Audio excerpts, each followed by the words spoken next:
ನಮಸ್ತೆ. ಇವತ್ತು ಒಂದು ಪ್ರೋಟೀನ್ ರಿಚ್ ಪರಾಟ ಮಾಡೋದನ್ನು ತೋರಿಸ್ತಾ ಇದ್ದೀನಿ. ನೆಂದಿರೋ ಬೆಂದಿರೋ ಕಡಲೆಕಾಳು ಹಾಕಿ ಮಾಡೋದು. ಅದಕ್ಕೆ ಮುಂಚೆ ಇದು ನೋಡಿ, ಹೋಲ್ ಓಟ್ಸ್. ಇದು ನೋಡೋಕ್ಕೆ ಗೋಧಿ ಥರ ಕಾಣುತ್ತೆ, ಆದರೆ ಇದು ಓಟ್ಸ್. ಎದುರಿಗೆ ನೋಡಿದ್ರೆ ಗೊತ್ತಾಗುತ್ತೆ ಡಿಫ್ರೆನ್ಸು. ಇದನ್ನು ಒಂದು ಸ್ವಲ್ಪ ಕ್ವಾಂಟಿಟಿಲಿ ನಾನು ಪೌಡರ್ ಮಾಡಿ ಇಟ್ಕೊಳ್ತೀನಿ. ದಿನಗಟ್ಟಲೆ ಯಾವ್ಯಾವ ಅಡುಗೆಗೆ ಬೇಕೋ ಯೂಸ್ ಮಾಡ್ತಾ ಇರ್ತೀನಿ. ಆಮೇಲೆ ಇದು ಫ್ಲ್ಯಾಕ್ಸ್ ಸೀಡ್, ಇದು ರೋಸ್ಟೆಡ್ ಅಲ್ಲ, ಪ್ಲೇನ್. ಇದನ್ನು ಅಷ್ಟೇ ಪೌಡರ್ ಮಾಡಿ ಇಟ್ಕೊಳ್ತೀನಿ. ದಿನಗಟ್ಟಲೆ ಯಾವ ಅಡುಗೆಗೆ ಬೇಕಾದರೂ ಹಾಕ್ತಿರ್ತೀನಿ. ಚಪಾತಿಗಂತೂ ದಿನಾಗಲೂ ಎರಡನ್ನೂ ಸೇರಿಸ್ತೀನಿ. ಈಗ ಒಂದು ಪರತ್ತಲ್ಲಿ 250 ml ಕಪ್ಪಲ್ಲಿ 2 ಕಪ್ಸು ಹಿಟ್ಟು ತೊಗೊಂಡಿದ್ದೀನಿ, ಗೋಧಿ ಹಿಟ್ಟು. 1 ಟೀ ಸ್ಪೂನಷ್ಟು ಉಪ್ಪು ಹಾಕ್ತಾಯಿದ್ದೀನಿ. 2 ಟೀ ಸ್ಪೂನಷ್ಟು ಫ್ಲ್ಯಾಕ್ಸ್ ಸೀಡ್ ಪೌಡರ್ ಹಾಕ್ತಾಯಿದ್ದೀನಿ. 1 ಟೇಬಲ್ ಸ್ಪೂನಷ್ಟು ಓಟ್ಸ್ ಫ್ಲೋರ್ ಹಾಕ್ತಾಯಿದ್ದೀನಿ. ಎಲ್ಲದನ್ನು ಚೆನ್ನಾಗಿ ಜರಡಿ ಹಿಡ್ಕೊಳ್ಬೇಕು.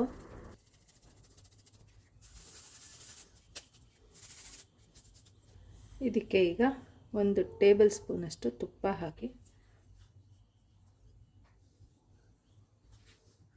ಇದೀಗ ಚೆನ್ನಾಗಿ ಮಿಕ್ಸ್ ಆಗಿದೆ. ಇದಕ್ಕೆ ನೀರು ಹಾಕಿ ಹಿಟ್ಟು ಕಲಿಸ್ತೀನಿ. 1 ಕಪ್ ನೀರು ತೊಗೊಂಡಿದ್ದೀನಿ, ನೋಡೋಣ ಎಷ್ಟು ಹಿಡಿಸುತ್ತೋ. 1 ಕಪ್ ಪೂರ್ತಿ ನೀರು ಹಾಕಿದ್ದೀನಿ. ಈಗ ಮೋಸ್ಟ್ಲಿ ಸಾಕಾಗುತ್ತೆ. ಈ ಪರಾಟದು ರಿಟರ್ನ್ ರೆಸಿಪಿ ಕೂಡ ಇದೆ ನನ್ನ ಬ್ಲಾಗಲ್ಲಿ, ಲಿಂಕ್ ಕೊಟ್ಟಿರ್ತೀನಿ ಕ್ಯಾಪ್ಷನಲ್ಲಿ ಮತ್ತು ಫಸ್ಟ್ ಕಮೆಂಟಲ್ಲಿ, ಪಿನ್ಡ್ ಕಮೆಂಟಲ್ಲಿ ನೋಡ್ಕೊಳ್ಳಿ. ಸ್ಟಫಿಂಗ್ಗೆ ಒಂದು ಮಿಕ್ಸಿನಲ್ಲಿ ಬೆಂದಿರೋ ಕಡಲೆಕಾಳು, ಕಾಬೂಲ್ ಕಡಲೆಕಾಳು ಅಥವಾ ಬ್ರೌನ್ ಕಡಲೆಕಾಳು ಯಾವ್ದು ಬೇಕಾದ್ರೂ ತೊಗೊಳ್ಬೋದು, ಉಪ್ಪು, ಎರಡನ್ನೂ ನೀರಿಲ್ಲದೆ ರುಬ್ಬಬೇಕು.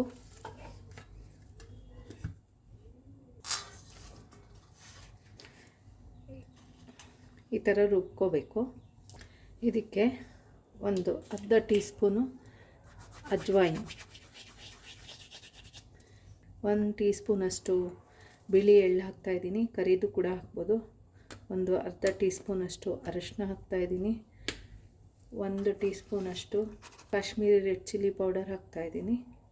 ಆಮೇಲೆ ಒಂದು ಅರ್ಧ ಟೀ ಸ್ಪೂನಷ್ಟು ಗರಂ ಮಸಾಲೆ, ಶುಂಠಿ, 1 ಕಪ್ಪಷ್ಟು ಈರುಳ್ಳಿ, ಕರಿಬೇವಿನ ಸೊಪ್ಪು, ಕೊತ್ತಂಬರಿ ಸೊಪ್ಪು, ಪುದೀನ, 1 ಹಸಿಮೆಣಸಿನ್ಕಾಯಿ ಎಲ್ಲ ಇದೆ. ಇದನ್ನು ನಾನು ಹಾಕಿ ಚೆನ್ನಾಗಿ ಎಲ್ಲದನ್ನು ಮಿಕ್ಸ್ ಮಾಡಿ. ಇದು ನೋಡೋಕ್ಕೆ ಹಿಂಗಿರುತ್ತೆ, ಬಟ್ ನೋಡಿ ಉರುಳಿ ಮಾಡಿದ್ರೆ ಬರುತ್ತೆ. ಒಂದು ಪೋರ್ಷನ್ ಹಿಟ್ಟಿಂದು ತೊಗೊಂಡು, ಕಲಸಿರೋ ಹಿಟ್ಟಿನ ತೊಗೊಂಡು ಅದನ್ನು ಒಂದು ಸ್ವಲ್ಪ ಹೀಗೆ ಫ್ಲ್ಯಾಟ್ ಮಾಡಿಕೊಂಡು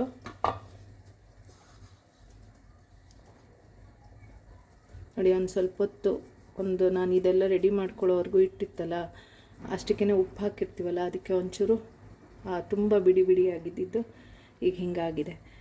ಇದನ್ನು ಇಟ್ಟು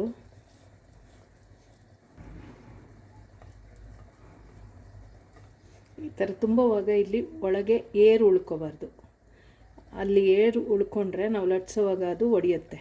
ಸೊ ಏರೆಲ್ಲ ತೆಕ್ಕೊಳ್ತಾ ಹೀಗೆ ಎಲ್ಲ ಕಡೆಯಿಂದ ಅದನ್ನು ಸೀಲ್ ಮಾಡಿ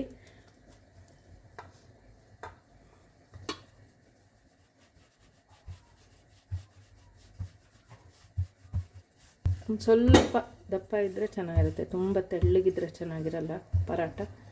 ಸೊ ಈ ಥರ ಲಟ್ಸಿ, ಹೆಂಚು ಕಾದಿದೆ, ಅದರ ಮೇಲೆ ಹಾಕಿ ಎರಡೂ ಕಡೆಗೂ ಎಣ್ಣೆ ಹಚ್ಚಿ ಬೇಯಿಸೋದು, ಕ್ರಿಸ್ಪಿ ಆಗೋವರೆಗೂ ಬೇಯಿಸೋದು. ಇದೇ ಥರ ಬಟಾಣಿ ನೆನೆ ಹಾಕ್ಬಿಟ್ಟು ಅದರಲ್ಲಿ ಮಾಡ್ಬೋದು.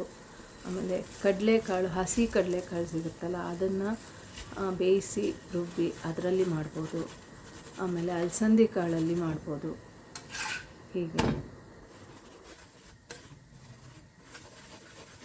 ಓಮ್ ಕಾಳು ಹಾಕಿರ್ತೀವಲ್ಲ, ಅದಕ್ಕೆ ಚೆನ್ನಾಗಿ ಉಬ್ಕೊಂಡು ಬರುತ್ತೆ ಈ ಪರಾಟ. ಕಟ್ ಮಾಡಿ ತೋರಿಸ್ತೀನಿ ನೋಡಿ.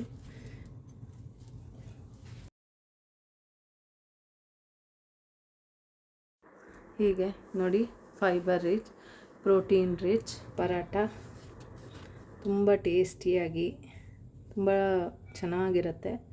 ಮಾಡಿ ನೋಡಿ. ನಾನಿವತ್ತು ಇದ್ರ ಜೊತೆ ಮಸಾಲೆ ಪನ್ನೀರ್ ಯೂಸ್ ಮಾಡಿ ಶಾಹಿ ಪನ್ನೀರ್ ಮಾಡಿದ್ದೆ. ಇದರ ರೆಸಿಪಿನೂ ಆದಷ್ಟು ಬೇಗ ಶೇರ್ ಮಾಡ್ತೀನಿ. ನೀವು ಮಾಡಿ ಹೇಗಿತ್ತು ಹೇಳಿ, ಇಷ್ಟ ಆಯ್ತಾ ಇಲ್ವಾ, ಚೆನ್ನಾಗಿತ್ತಾ ಹೇಳಿ. Thank you all. Thanks for watching. In fact ಎರಡು ತುಂಬ ಒಳ್ಳೆ ಕಾಂಬಿನೇಷನ್ನು, ತುಂಬ ಚೆನ್ನಾಗಿರುತ್ತೆ ಎರಡು ಒಟ್ಟಿಗೆ. ಎಲ್ಲರೂ ಖಂಡಿತ ಮಾಡಿ ನೋಡಿ, ಟೇಸ್ಟ್ ನೋಡಿ.